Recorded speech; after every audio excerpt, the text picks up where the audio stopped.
Yesterday we got the Avengers 4 Prelude comic. There was a lot of hype around this because we didn't know if it was going to reveal the title or anything about the movie at all. Everybody seemed to believe that we were going to get something, but we didn't really get anything. We're a time bomb. You need to step away. Why shouldn't the guy let off a little steam?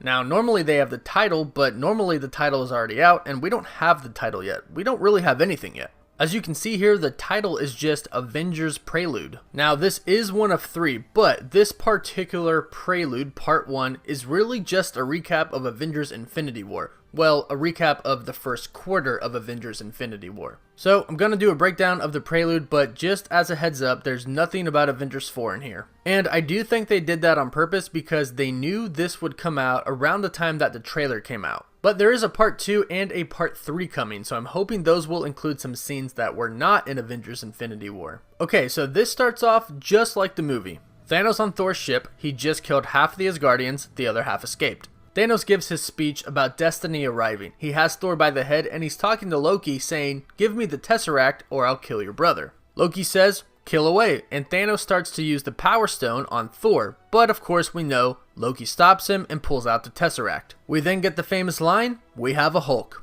Then Thanos and the Hulk fight, and we know how that ends, but what is interesting about this comic strip is that the Power Stone is actually lit up inside of the gauntlet. My initial reaction is, well, Thanos is simply using the Power Stone to defeat the Hulk. I mean, it's the Hulk. But in a recent Q&A with the Russo brothers, they confirmed that Thanos didn't actually use the Power Stone to defeat the Hulk, he simply outsmarted him. So it's very curious that they have it glowing in this scene. Then of course Thor runs to his aid but can't do anything against Thanos, and then Ebony Maw holds him down with the metal. Heimdall calls for powers from the All-Fathers one last time to send the Hulk to Earth, and then of course Thanos kills him. Then Thor tells Thanos, "You're going to die for that, mad creature." He doesn't say mad creature in the movie, and it's worth noting that he doesn't say mad titan, he says mad creature. This sort of implies that he doesn't really know who Thanos is. Thor has a mass amount of knowledge about the Infinity Stones because of the events of Avengers Age of Ultron. He sets off to learn more about the Infinity Stones. But Thor gets his knowledge about Thanos from Gamora when the Guardians of the Galaxy pick him up.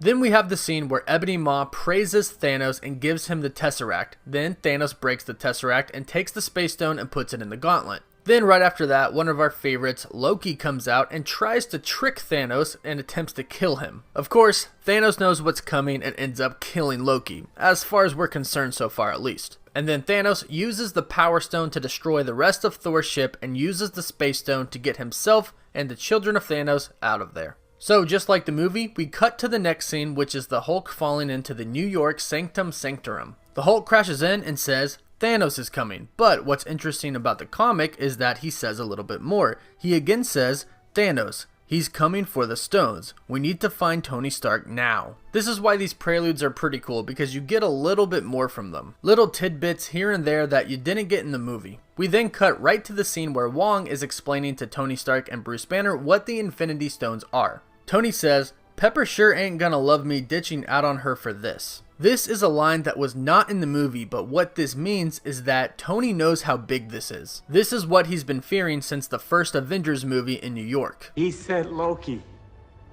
The attack on New York, that's him. This is it. Bruce tells Tony that he's gotta assemble the Avengers, but Tony explains to Bruce that the Avengers are kind of broken up right now. Banner tries to explain to Tony that Thor is gone. Banner believes that Thor is dead, and it doesn't matter if the Avengers are broken up or not, they're going to need everybody. But as he's explaining this, they start to hear noise outside, which is of course Ebony Maw and Cole Obsidian's ship.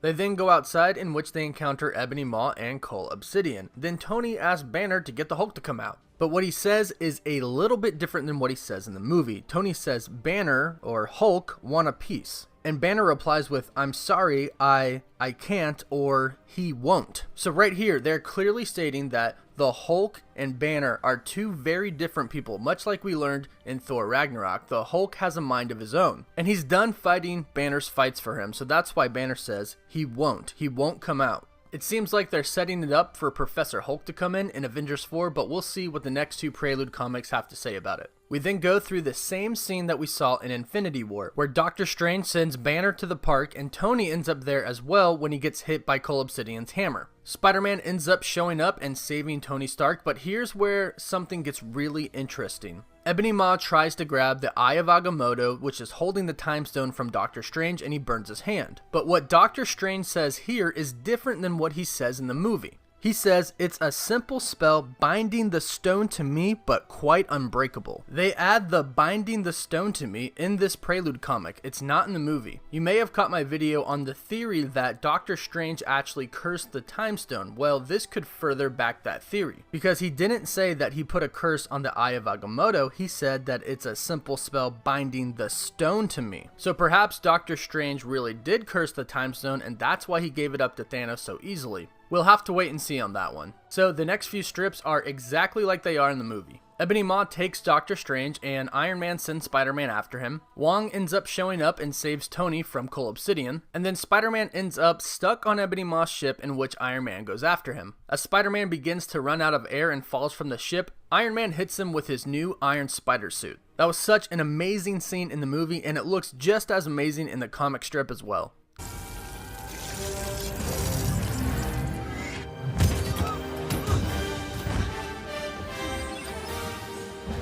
It smells like a new car in here. Happy trails, kid. Friday, send him home. Yep. Tony sends him home, or so he thinks, and then Tony breaks his way onto the ship. Spider-Man is stowing away as well, and then Tony loses connection with Pepper and his AI Friday. The last scene in this strip is Banner talking to Wong, saying that he's gonna make a call. We then go to the Guardians of the Galaxy running into Thor in space. The next few strips are literally word for word just like they are in the movie. The Guardians wake Thor up, and Thor explains that Thanos came and obliterated his ship. Gamora explains Thanos' history and that he's going to collect all of the Infinity Stones, and then Thor and Quill get into a fight of testosterone. No, you're not. You will not be taking our pod today, sir.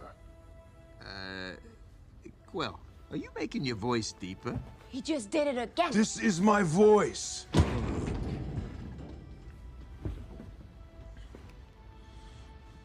You mocking me?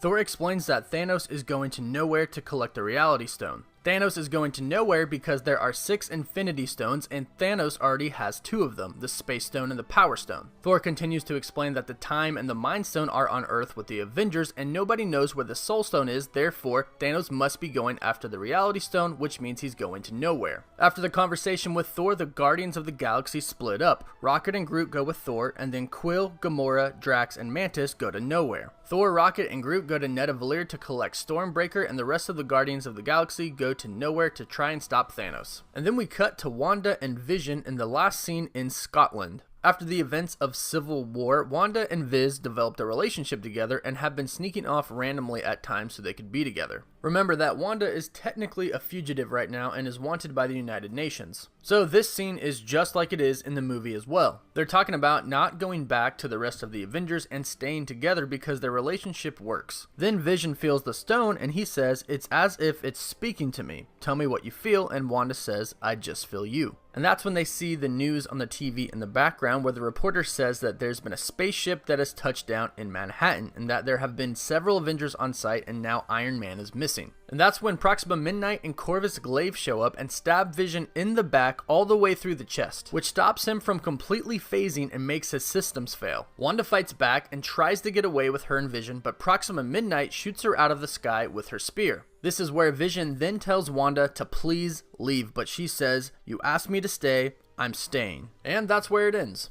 So, as you can see, this was just a recap of all the events that took place in the first quarter of Avengers Infinity War. And it really isn't any different than the movie. There were a few things that I picked up on that they put in the comic strip that weren't in the movie, but besides that, it was pretty much completely the same. And this was probably done intentionally, knowing that this would come out right around the time the trailer came out. And there are 2 more parts to it. So hopefully in part 2 and part 3, we'll get a little bit more information and a little bit more insight into Avengers 4. Part 2 comes out on January 9th, and the third part comes out on February 20th. So again, this was pretty much just a recap, not really any new information, but many people asked me to break it down, so of course I did. Thankfully, the trailer is still set to come out tomorrow, Friday, December 7th. So hopefully tomorrow we're going to learn a lot more about Avengers 4. Let me know down below what you think the title is going to be. And don't forget to subscribe to my channel with the notifications turned on so you can stay up to date on everything relating to Avengers 4.